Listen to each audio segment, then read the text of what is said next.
Welcome to Sweet Life Beat Life. We hope this video helps. In this video, I will explain how to connect PayPal to Mpesa. First, ensure you have both an active PayPal account and a Safaricom Mpesa account. We will then guide you through the simple registration process on the official PayPal mobile money platform. Next, we'll cover how to securely link your accounts using SMS verification. Finally, we'll detail how to easily withdraw funds and top up your PayPal using Mpesa.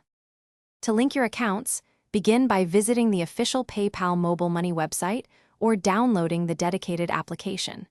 You will need to register your Mpesa phone number, which is linked to your Safaricom account, directly with your PayPal profile.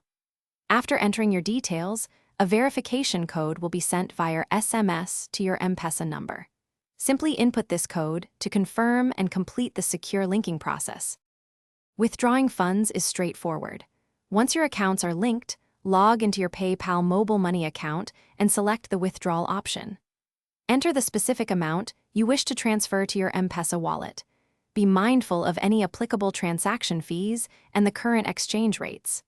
Typically, funds will reflect in your Mpesa account within a few hours, though it can sometimes take up to 3 business days. To top up your PayPal account using Mpesa, navigate to the Mpesa menu on your mobile phone. Choose the Lipa na Mpesa option, followed by Pay Bill. You will then enter the designated PayPal Mpesa Pay Bill number. For the account number, use your registered PayPal phone number. Input the desired top-up amount and confirm the transaction to instantly add funds to your PayPal balance. Thanks for watching. Consider subscribing if we helped you.